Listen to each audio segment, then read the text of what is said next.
guys, welcome back to another dose of taxation. If you are new here, please do like, share and subscribe to my channel below. And don't forget to press the bell icon for more doses on taxation like this. As I have discussed in my previous video that another video gonna be on tax saving schemes. So here it is. Video is all about how to save tax in COVID-19 or you can say lockdown. So let's get jump to the video. So hey guys, I'm back with another topic, save income tax during COVID-19. So let's see what are the scheme in which we can save tax during COVID-19 और lockdown. तो कहते हैं कि अगर आप किसी और के लिए कुछ करते हो तो बदले में आपके लिए भी कुछ ना कुछ तो हो ही जाएगा. अगर आप इन फंड्स में डोनेट करते हो तो डेफिनेटली आपको टैक्स डिपार्टमेंट की तरफ से तो भाई इनकम टैक्स का वरदान मिलने वाला है. कुछ फंड्स हैं, donate to PM cares fund and avail income tax exemption under section 80G, donate to PM national relief fund, donate to chief ministers relief fund and donate to state government chief ministers relief fund. इन सब funds में अगर आप donate करते हो तो आपको under section 80G as a charity के जो बेसिस पे है उसमें आपको डेफिनेटली डिडक्शन मिल जाएगी. आइदर वो 50% होगी या 100% आपको डिडक्शन अवेल हो जाएगी. तो आप कर सकते हो, इसे नोट कर लीजिए इनको. इनमें आप किसी भी तरह से डोनेट कर सकते हो, इनकी वेबसाइट के थ्रू कर सकते हो, मोबाइल पेमेंट कर सकते हो, नेट बैंकिंग कर सकते हो, गूगल पे, फ़ोन पे, किसी भी तरह से आप डोनेट कर सकते हो. तो अपार्ट फ्रॉम अदर डोनेशंस जो हमने करी है पीछे, उसके अलावा हम किन तरीक़ों में से अपना टैक्स सेव कर सकते हैं. तो इनमें कुछ पॉपुलर हैं. Invest in tax saving mutual funds, life insurance policy को बाय कर सकते हैं. इस टाइम पे वही बहुत ज़्यादा पॉपुलर है. इससे आपका भी फ़ायदा है, आपके पैसे भी सेव होंगे और आपका इनकम टैक्स भी सेव होगा. Choose a suitable health insurance policy. 80D के अंदर आपको डिडक्शन मिल जाएगी. Deposit money national pension scheme under section 80C, 80CC और 80CCC. इन सेक्शंस में आपको तीनों को मिला के 1.5 लाख तक की एग्जेम्पशन मिल जाएगी. और या फिर आप कर सकते हो open a 5 year taxed saved fixed deposit. या आप डिपॉजिट भी कर सकते हो, उसके साथ में आपका टैक्स भी सेव हो जाएगा और आपकी इनकम भी एज अ सेव हो जाएगी. दोनों काम एक बार हो जाएंगे. ये सिचुएशन थी कि हम कोविड-19 में कैसे अपना टैक्स सेव करेंगे. बट आफ्टर दैट क्या, तब हम टैक्स कैसे सेव करेंगे, इसके टिप्स भी मैं आपको बताने वाली हूँ. तो हम 2 तरीक़ों से अपने टैक्स को सेव कर सकते हैं, बाय क्लेमिंग एक्सपेंसेस और by investing in tax saving instruments. इन दोनों तरीक़ों में से हम अपना इनकम टैक्स सेव कर सकते हैं. So very first point is tax saving instrument through home loan. Home loan पे अंडर सेक्शन 80C हमको प्रिंसिपल अमाउंट पे डायरेक्ट 1.5 लाख तक की एग्जेम्पशन है और इंटरेस्ट की अमाउंट लिमिटेड है up to ₹2 lakh as per section 24 house property का. तो उसमें हमको इंटरेस्ट पे भी एग्जेम्पशन मिल जाती है, पर उस पर भी कुछ कंडीशंस है वो हमें फुलफिल करनी पड़ती है.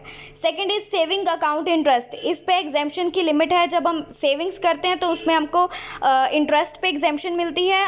लिमिट है 10,000 रुपीज़, बट एक्सटेंड हो जाती है for senior citizens 50,000. Next is money receive from life insurance policy. इसकी कंडीशन है कि जो आपकी प्रीमियम अमाउंट है वो आपकी टोटल जो आपने इन्वेस्ट किया है इंश्योरेंस पॉलिसी में उससे 20% ज़्यादा नहीं होनी चाहिए. बट आफ्टर 1 अप्रैल 2012 इसकी परसेंटेज 15% हो गई है. ऑलराइट, इससे हम अपनी लाइफ इंश्योरेंस पॉलिसी से हम अपना टैक्स सेव कर सकते हैं. Next point is amount received as dividend on shares. Domestic company है, इंडियन कंपनी है, तो जो डिविडेंड्स मिल रहा है वो फुल्ली एग्जम्प्ट है. इस पर कोई टैक्स हमें पे नहीं करना है. Next is wedding gift. शादी एक बार होती है, तो अंडर सेक्शन 56 सब सेक्शन 2 में क्या बोला कि वेडिंग गिफ्ट्स जो भी मिलेंगे वो सारे नॉन टैक्सेबल होंगे. ऑलराइट, चाहे वो कैश है या चेक है, कोई गिफ्ट है. पर अगर दूसरी बार शादी कर रहे हो तो वो डेफिनेटली अट्रैक्ट टैक्स होगा, they will attract tax. But अगर पहली बार शादी कर रहे हो तो जो रिलेटिव से मिले या फ्रेंड से मिले आपको गिफ्ट्स, उन पे आपका टैक्स पे नहीं करना है. Next is income from agriculture. In India agriculture is the basic income जो हमारे बिजनेस को प्रमोट करते हैं. बेसिकली इंडिया में जो प्रमोट करते हैं एग्रीकल्चर, उस पे इनकम टैक्स फुली एग्जेम्प्ट है. Amount from provident fund. Up to 5 years to withdraw, अगर 5 साल में विड्रॉ नहीं किया है तो non taxable, otherwise it is taxable fully. Loan for education purpose, education purpose के लिए 80E में अगर हमने लोन लिया है तो उसका जो इंटरेस्ट है वो कंप्लीटली एग्जेम्प्ट है, पर इसकी कोई स्पेसिफाइड लिमिट नहीं है, एग्जेम्प्ट है बस। So next is the tax saving tips for business persons. अब बिजनेस पर्सन कैसे अपना टैक्स को सेव कर सकते हैं? सो बेसिकली वो क्या कर सकते हैं, अपने एक्सपेंसेस शो कर सकते हैं। The very first point is distribution of profit in partnership firm.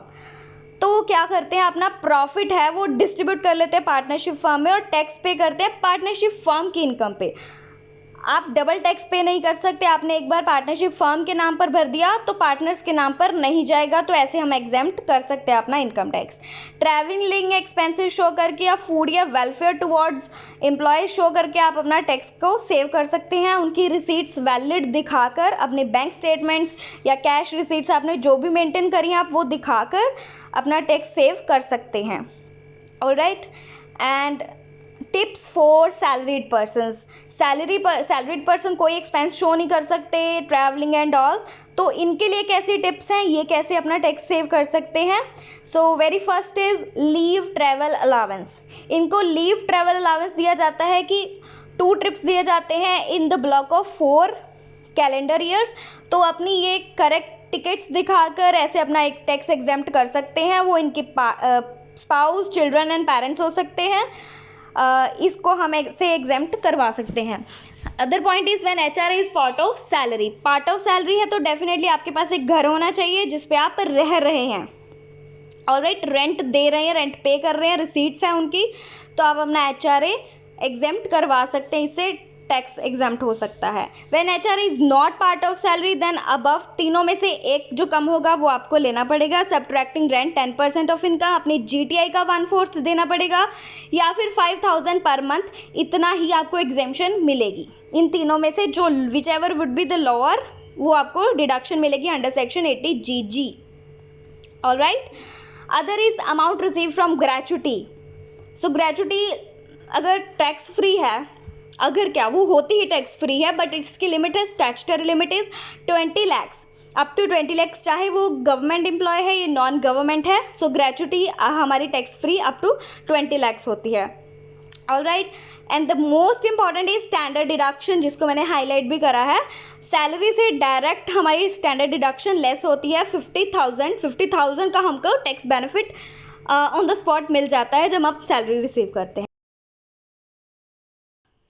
I hope you guys like the video, so hit the like button and take care. Bye bye.